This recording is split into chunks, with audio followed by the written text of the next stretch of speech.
Hi, this is the Hagley History Hangout, our occasional series, actually regular series, of talks with people who have made use of Hagley's research collections and have done interesting things with them. Today, I'm here with Amy Offner, who's Associate Professor of History at the University of Pennsylvania. We're talking with her about her most recent book, Sorting Out the Mixed Economy, The Rise and Fall of Welfare and Developmental States in the Americas, which came out last year from Princeton. It's won a First Monograph Prize from the Economic History Society and just won the Michael H. Hunt Prize for International History from Society for Historians of American Foreign Relations. This book moves back and forth between Colombia and the US since World War II to show the interrelationships that generated the kind of state and economy that exists today in both nations. So, Amy, welcome, and thank you for coming to talk with us. Thank you so much for inviting me. It's great to see you. Well, I want to start by asking you to elaborate on the two main themes that you develop in the book. These are themes that you say are the two main themes. They aren't mine, but it's yours. But I want you to explain them to people who are listening and haven't read the book.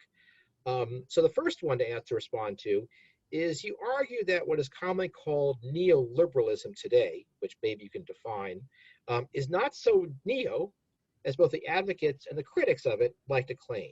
Can you elaborate on that? Maybe tell us what neoliberalism is in less than 20 more minutes in the process. Yeah, I mean, people define neoliberalism in a lot of different ways, actually. And I actually don't attempt to offer a definition of it in the book. But what I do is I look at a number of practices that today are generally regarded as quintessential features of neoliberalism. So I look at practices like austere systems of social welfare provision, forms of state decentralization, forms of for-profit delegation of state functions. And I try and kind of look at the really long entangled lineages of those practices, which I argue go back into the welfare and developmental states that were constructed in the US and Latin America in the mid-20th century.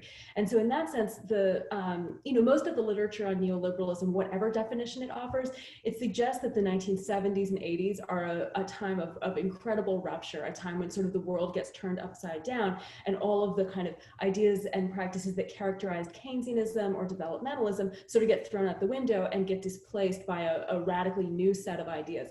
And part of what I'm trying to suggest is that actually the political economic order that we call neoliberal today is very much a parasitic formation that was created in part by appropriating and redeploying and politically resignifying practices that were actually quite old that have built many different political economic orders.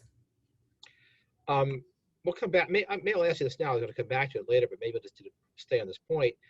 Why have so many authors presented this as a rupture? I mean, let me say this, that often we classify history books into some books are about continuity and some books are about change. And you want to say that within this change, there was continuity. But why have other people, so many people, for so long, stressed the rupture part of the story? Yeah, that's a great question. I think that in part it's because there were some significant ruptures, and I definitely don't mean to argue that the world at the end of the 20th century was just like what had come before. And I think there are, for instance, really outstanding books in labor history that demonstrate some really important kind of attacks on working class organization and real transformations in class power that do take place across the late 20th century. I think that, there are some kind of significant shifts that take place, but there's also a lot of triumphalist storytelling that happens among some intellectual communities on the right. So we think about the Mont Pelerin Society, we think about the Chicago School. They, in the late 20th century, are incredible kind of popularizers of history, and they tell versions of history in which they are the starring characters, and the story goes that they single-handedly kind of remade the world, that they had projects that they had been pursuing for many decades, and in these moments of crisis in the 1970s, 80s, and 90s, they managed to sort of popularize and institutionalize ideas that had little to no precedent. And I think that that storytelling that actually originates on the right has had a really profound effect on everyone's understanding of history. And so people who were facing actually some very new circumstances tended to explain that fact by essentially accepting the story that the right told about itself. And one of the things that I'm trying to suggest is that actually those were self-aggrandizing tales. And what the right doesn't often acknowledge is its own debt actually to the very order that it destroyed. Very good. That's a very nice piece of the book there. And of course, when you say that, we know these folks were popularizers. We know they were there. So hopefully it'll make us rethink about that. So that's one, I think, main theme in the book there. The other theme is you argue that isolating developments in the United States, inside the borders of the United States, misses the crucial relationships with other nations. And so there's an argument, really a big argument here about transnational history, about the way that we do history. But by not researching those relationships, we miss something important analytically. What we think was a domestic process actually occurred on an international plane. Could you elaborate on that? Yeah, definitely. I mean, I think the rise and fall of the U.S. welfare state is part of, much wider world processes where, between the Great Depression and the 1970s, more or less, simultaneously all over the world, you have the construction and expansion of welfare states and also developmental states in what at the time was thought of as the third world. And they really rise and fall simultaneously. And so I wanted to think about how that aspect of US history could be understood as connected to the processes that were taking place beyond US borders. And one of the things that I did is I tried to tell that story outside of the frame of the North Atlantic. Most histories of the US welfare state that have taken an international approach have been comparative or sometimes relational and transnational stories about the US and Western Europe principally. And I was really influenced by the writing of Latin American historians who have tried to think about the United States as an American society, that is to say, as part of the Americas. And this is a sort of perspective that says, look, the United States and today's Latin American countries are products of actually the same historical processes, from European colonization, contact and conflict with indigenous peoples, the transatlantic slave trade, the Age of Revolutions, and then all of the many conflicts that come out of independence.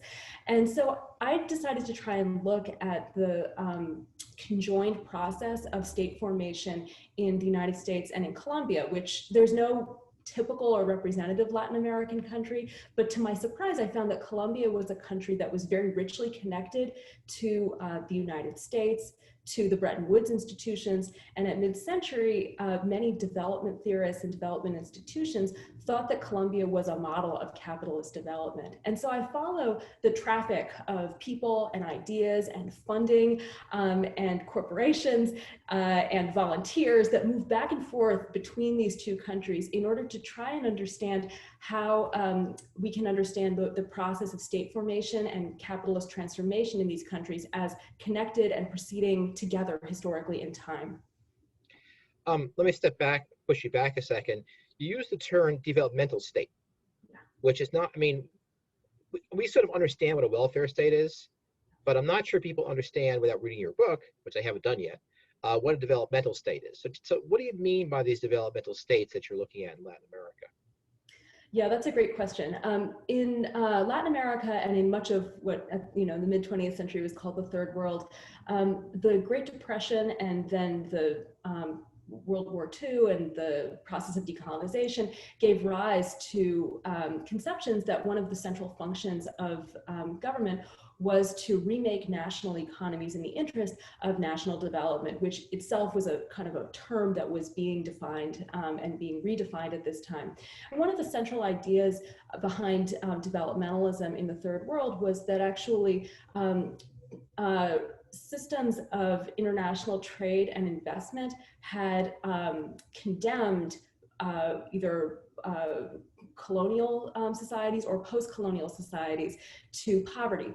And that essentially what they had to do was change their position in world trade and develop new productive sectors. So there were drives to industrialize, there were drives to increase the productivity of agriculture and to transform the products that were being produced. So in a sense, the developmental state bears a little bit of similarity to the welfare state in that this is an attempt to eradicate the problem of poverty, but poverty is being understood first and foremost as the condition of being a poor country due to your position in international trade and investment relations. And in that sense, the kinds of activities that the state undertakes are different from the ones that you find in a welfare state where, in the United States, there was sort of this understanding by the 1950s that the United States was not a poor country, but it had isolated pockets of poverty within it. And so the welfare state was about eradicating pockets of poverty and guarding against insecurity in a country where, I think falsely, most government officials and many intellectuals thought there was basically nothing wrong with the macroeconomic order.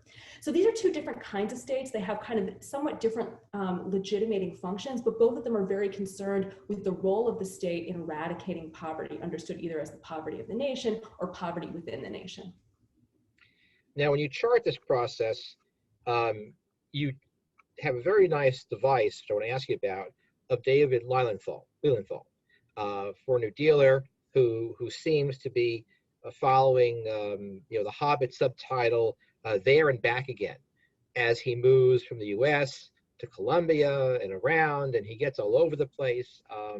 And you obviously have a stash of his stuff that's fabulous to follow in the book there. I think it's a very nice feature of it. But why do you have Lilienthal as such a central character? And what I'm pushing about is that, was he indeed such a central character in the actual production of these states? Is it simply a device? What role, I mean, he's in the book in a big way, so to explain to us the role that you insert him in as you present this narrative. Yeah, no, I think the way you put it is good. Lilienthal for me was a good narrative device because he's so prolific. He's everywhere all the time. He kind of has his hands in a lot of different projects, and Lilienthal is a propagandist. He's a very self-interested propagandist. And for that reason, he is often kind of articulating the ideas of people around him. He's articulating actually some really important transformations that I see taking place.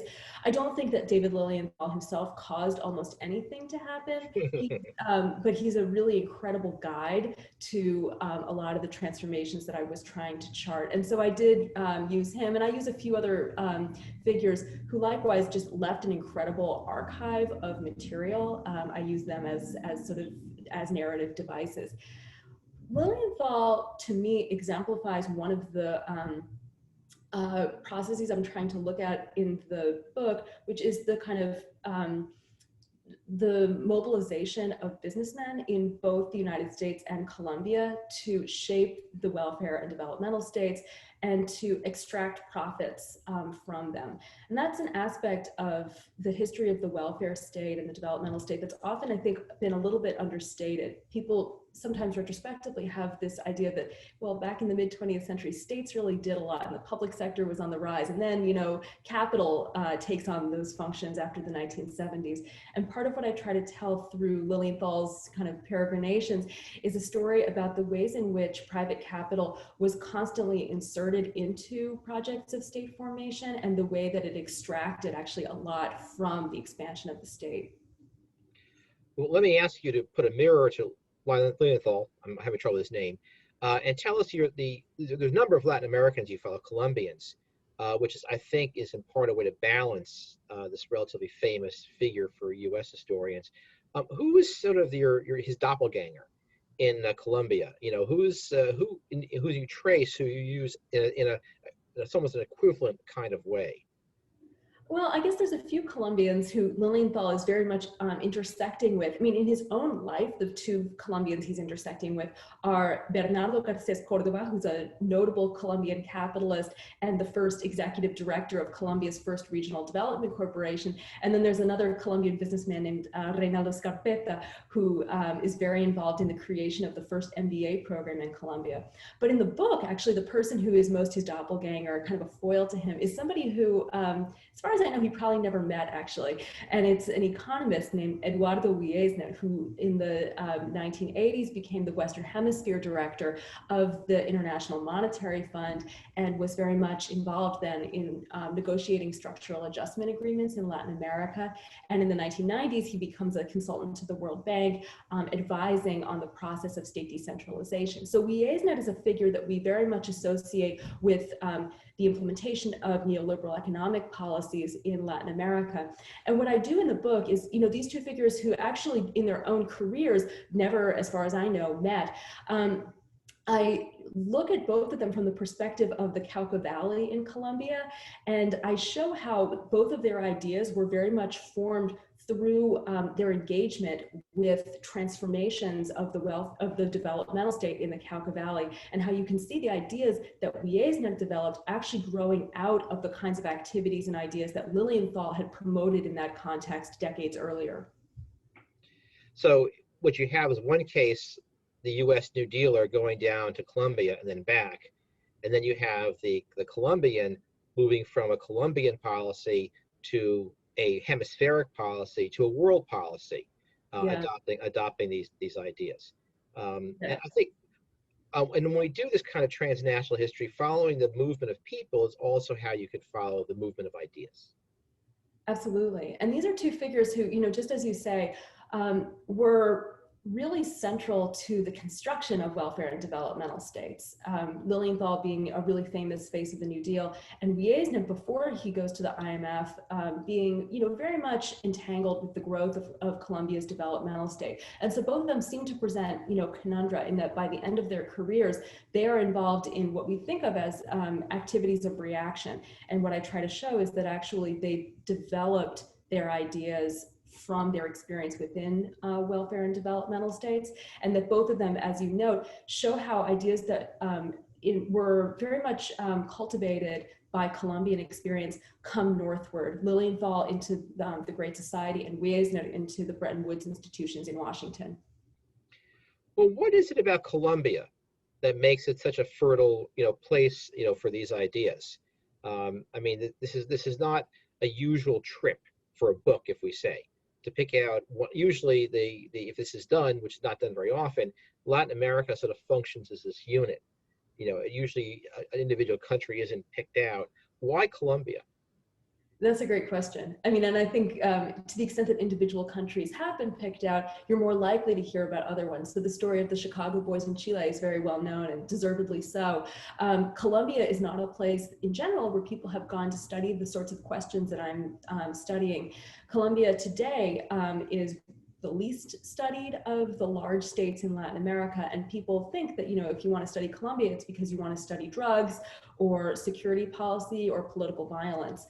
But part of what I discovered was that, Colombia in the mid-20th century was a place that was considered a model of capitalist development by the World Bank, by the US government, by a lot of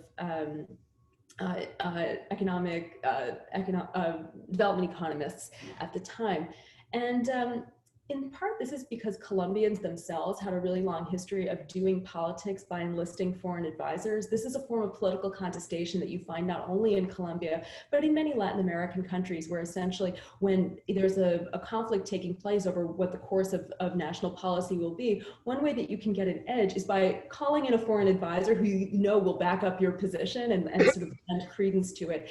And Colombia has a very long history of having enlisted foreign advisors and foreign aid in exactly that way, going all the way back to the Kemmerer missions of the early 20th century, which helped create the Bank of the Republic in Colombia, through, in the 1940s, Colombia becomes the site of the first comprehensive country survey done by the World Bank, because Colombians invited the World Bank in. David Lilienthal goes to Colombia because a group of capitalists in the city of Cali are in a big fight and they want somebody to back up their proposals. And so they call David Lilienthal down. So I focused on Colombia because so many US institutions and international institutions had really special relationships there. You can find, not just Lilienthal, but Albert Hirschman really begins his career in development economics as an advisor in Colombia. Lachlan Curry, who was a famous New Deal economist, spends really the second half of his life in Colombia, takes on Colombian citizenship and becomes a major economic advisor there. Colombia was received the largest level of World Bank loans per capita of any country in the world from 1950 until the middle of the 1970s. So that's why Colombia stood out to me. And I also decided to focus on one country because actually Latin America is a huge and diverse region. And when I started this research, I was a graduate student, was being trained only in US history and was making my way into Latin American history. And I guess I took seriously the idea that there was a lot to know. And most Latin Americanists begin their careers actually as specialists in the history of one country, because national contexts really do matter, even when you're doing transnational history. So I decided that sinking into one country was going to give me the best chance of telling a truthful story. Now, this kind of transnational history is a research challenge. How did you do it? How did you manage, if especially you mentioned before that you go to Colombia as to study US history, and you do something a little different? What did you have to do to get there? That's a great question. I think that, I was able to do this research because I received a lot of support. And I think that people who are, doing this kind of research, or I guess I should say institutions, graduate programs and funders, really do have a responsibility to try and help people who are attempting to do what the profession is telling us we should do, is, strike out in new directions. So I was very lucky that Latin American historians and both, Colombianists in the sense of, US historians who study Colombia, but also Colombian scholars were extremely welcoming to me. I lived in Colombia for a year and a half, and I had the opportunity to, attend seminars, and I was invited to present at various seminars. I, obviously was doing archival research in many different Colombian archives. And that depended on having funding, and it depended on having really the sort of generous engagement and welcoming of a lot of Latin Americanists and Latin Americans themselves, who I tried to, cite and give credit to in this book. I learned so much from those experiences.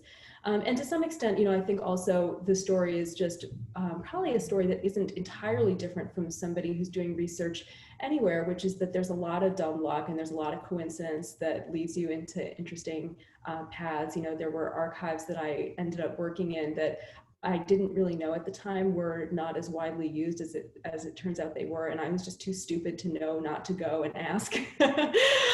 So some combination of incredible support and dumb luck. Well, I mean, you also made a stop in Hagley in the course of this. Tell us what you used here. Yeah, Hagley was an amazing place to do research. It's very rare to get access to corporate archives really in any way, and so Hagley is one of the few places where you can go and really just find more material really than you could ever get through. Two collections that were really important for me at Hagley were first the National Association of Manufacturers, which had really amazing material both on the mobilization of US businessmen to shape foreign aid in Latin America, and also the mobilization of businessmen to shape the war on poverty. And that was actually there's a couple of chapters in the book about the war on poverty and the Great Society and the way that businessmen insinuate themselves into it. And that owed a lot to what I found in the National Association of Manufacturers records. The other really great collection that made a huge difference to me was the Philip D. Reed papers. And Philip D. Reed was an executive at General Electric. And one of the things that I discovered in doing this research is that, very often there are business organizations that there isn't an archived collection for them anywhere. But if you can find an individual businessman who kept all of the minutes of the meetings and had a secretary who filed them all away and then put their papers somewhere. The individual papers are often where you find a lot of organizational records. That's why Lilienthal is in the book as well. Lilienthal just, he kept the minutes of like a gazillion organizations. He kept all the correspondence. And so Philip D. Reed is another figure like this. And in particular, he had kept a lot of material from a group called the International Executive Service Corps, which was a group that was put together by US businessmen in the 1960s in order to basically send management consultants abroad. And I ended up writing quite a bit about them, and it would have been completely impossible without the personal papers of this GE executive. Great. Anyway, and we're open for research, and despite COVID, and we have research grants for that. That's my ad. That's your ad for the sponsor for the moment here. But let me go back to the war on poverty and move us into there. One of the, I think, really remarkable things you do in those sections is you show the influence of Indian nations and Puerto Rico in the development of this policy. And I have not seen that before in any of the works on the welfare state in the United States, thinking about these nations, really. If we think about Puerto Rico really as a nation that's part of the U.S., and these Indian nations, well, they are nations, they are recognized as such, influencing the U.S. So tell us how you worked that into the story and where that kind of hit you, where you found that. Yeah, that was a surprise to me. I basically there's one chapter that deals with the rise of for-profit training and education in the United States, which we tend to think of as a for-profit educational contract, and we think of that as something that started yesterday, but I try to show that actually it began with the construction of the welfare state, and particularly in the era of the war on poverty, which was a surprise to me. And I show that in that case, actually the first experiments in the federal government delegating training to for-profit corporations as a for-profit activity took place in Indian country, actually in the 1950s. And then that Indian country became important as a model in sort of transferring that idea into the welfare state more generally during the era of the war on poverty. And this is one of the sort of paths by which you get eventually, by the late 1960s, the development of for-profit educational contracting in the United States. And in another chapter, I look at the rise of self-help housing, which is a very austere system of social welfare provision in which governments promise to house people by giving them mortgage loans and materials and plans and supervision, and then deputizing them to go out and build their own houses. And this is a policy also that I show is a U.S. foreign aid policy that then sort of comes to the mainland with Indian country as the first place really that it takes off. And Puerto Rico likewise plays this kind of gateway role between the third world and the U.S. mainland. And I came to that basically by looking at the United States from the outside in. So for instance, I was researching self-help housing in Colombia, and I knew from some scattered references actually that self-help housing had been adapted actually on Indian reservations. I found that in a dissertation, I think, an unpublished dissertation when I was doing that research on Colombia. So I went into the Bureau of Indian Affairs papers, which it turns out, anybody who's worked there before will know this, but they're so underused. There were, many, many boxes of materials that I opened through Freedom of Information Act requests that had never even been screened before. I was looking for material on housing. And what I found there was not only a story about housing, but I found that a lot of housing requests were related to job training programs that were opening up for Native Americans. And that led me into the material actually on training and education, and it led me into lots of new directions. And so, I really actually never expected to be writing about Native American history, but I was, I guess, led there by the material I was finding in Colombia. And likewise, the aspects of Puerto Rican history, there actually had been some interesting writing on self-help housing in Puerto Rico. That was something I was able to glean from secondary literature, but the connections to the U.S. mainland were much less evident, and the circuits that I ended up tracing out took me a while to put together. One of the really strong features of that chapter about the self-help housing, this is throughout the book, but this is really apparent there, is the very sort of complex causal nexus of how this takes place. Because if you go back to your opening point about neoliberalism, you're moving away from seeing this as something which is imposed by an assault by the Chicago boys, Mount Pelerin, and J. Howard Pugh and his crowd. And one thing you show here is the extent to which popular aspirations for social welfare policies, which we would also usually associate with the left, play a role in these what becomes labeled as neoliberal. Can you spell that a bit for the self-help housing, how that dynamic works itself out? Yeah, self-help housing was really carried to the US mainland by people who were in a position of dissent, actually, and who were really struggling to expand federal subsidies to poor people themselves, including members of Native American nations, as well as farm workers in the United States. These were groups that had really been shut out of New Deal housing programs. And so one of the projects of farm worker advocates and also of Native American tribal leaders was to sort of try and direct federal housing funds to these groups that had really almost no access to mortgage loans and other housing programs, including conventional public housing.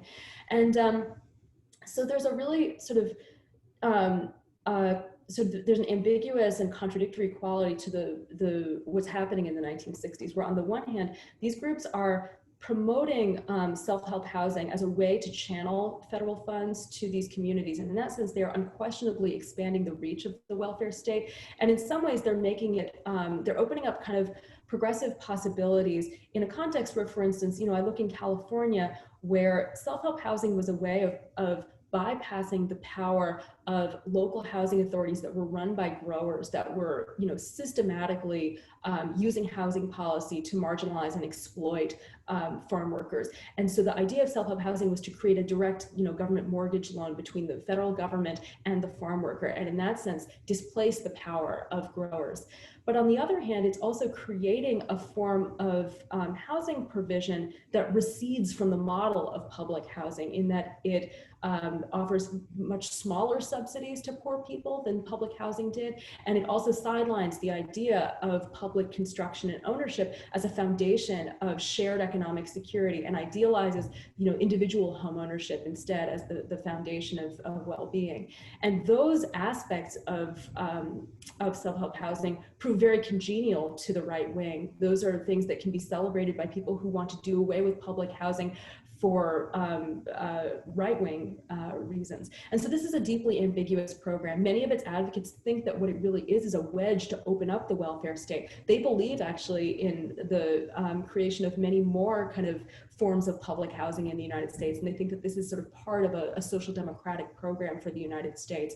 But the reason that it's able to survive after the 1970s and 1980s is that actually those social democratic aspirations become kind of shorn from it, and it becomes picked up and mobilized much more as a neoliberal instrument that symbolizes the evisceration of the mid-century welfare state.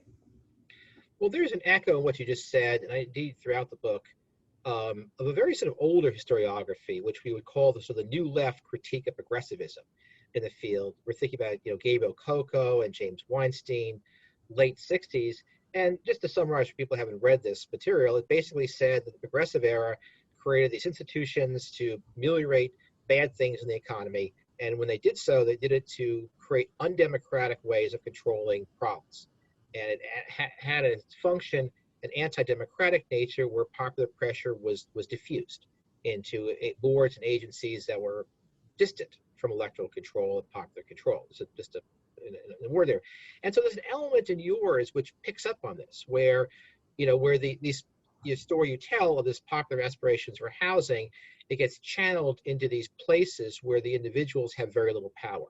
It may start from them, but in the end, it ends up going into halls of power where they're far, far from the outside. So I'm kind of seeing this, but it's not something that you address in this book. Would you say there's an element there, or am I just missing? And if I'm missing something, you just please tell me. No, you're absolutely right that I think I have to say, I wish that I had sort of addressed that more explicitly in the book. And I've just been waiting for somebody to ask me this question, to be honest. To be honest, I keep waiting for the hostile question, like, isn't your book just the warmed over corporate liberalism thesis? And I do think that there's actually a really strong kind of debt to that literature in my book. I think that there might be more ambiguity actually in my story than that, in the sense that when I look at some of these projects, you know, I don't say this in a rosy sense, and I don't think anyone who reads my book comes away with a sense that I have great, you know, personal sympathy for these. But for instance, some of the projects that I look at in Colombia that are really driven by capitalists in the 1950s were democratic innovations of their time. They were not in their moment conceptualized as anti-democratic, but what democracy meant in that moment was, you know, by the lights of critics in the 80s and 90s, was anti-democratic rot. And so in that sense, I think that, you know, democracy itself has to be kind of conceptualized historically. And I also think that even by the 80s and 90s, when you see self-help housing being very much kind of re-signified as a symbol of kind of self-reliance and just the opportunity for everybody to get opportunities in the market.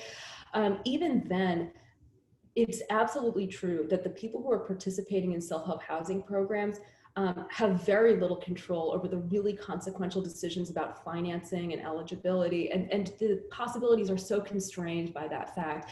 But the fact of the matter is that there still are attempts at kind of democratic mobilization that do still take place within these organizations that I think, you know, shouldn't be discounted, because that can be very meaningful to people, and it can have unseen political possibilities for the future. So I don't think that the story is totally determinative, I guess. But that said, I do think that older literature, you know, Kolko and so on, had a lot of really important insights about the integration of state and capital that I think I'm not the only person to be picking up on those today. I think there's a lot of work that's being done about the ways in which, you know, the New Deal was sort of channeled through business organizations, and the function that pattern of statecraft had for constraining the possibilities for either social democracy or socialism in the United States. Very good. Well, let me ask you a last question here. Where do you go from here? Tell us about your next project, especially the threads that tie this book to what you're working on now. Yeah, I am working on a second book now. It's called The Disappearing Worker, and it sort of turns to labor and legal history. And so when I was researching this first book, I sort of began to rethink what is, you know, pretty a central problem in the post-war history of the United States, and that is the unraveling of the employment relationship. So how does it come to be that today everybody's a contractor, or they work for a contractor, or the company they work for is actually owned by a financial corporation?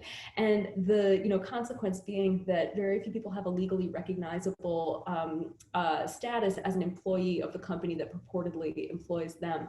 And of course, that's had huge consequences for class power in the United States. And usually the story of that kind of unraveling of the legally recognized employment relationship is told in a national frame. And we actually have some really great writing on that.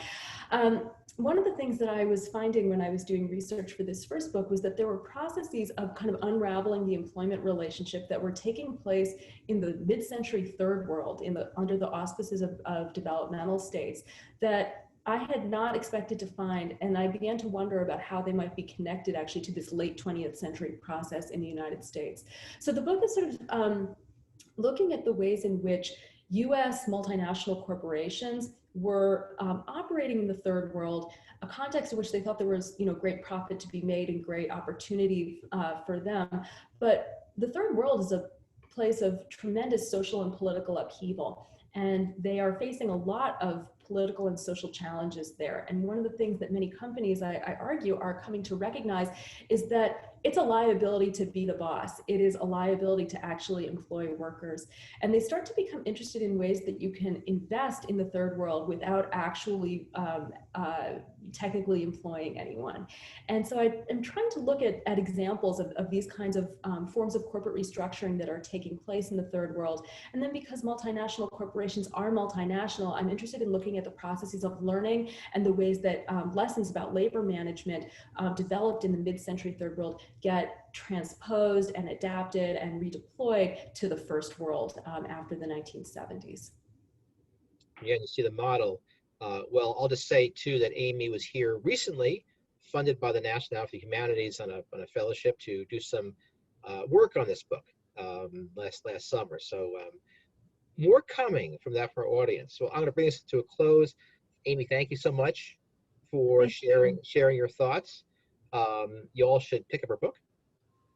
Very much worth reading, and I'm sure we'll be hearing more from Amy in the future. And come back for another Hagley History Hangout.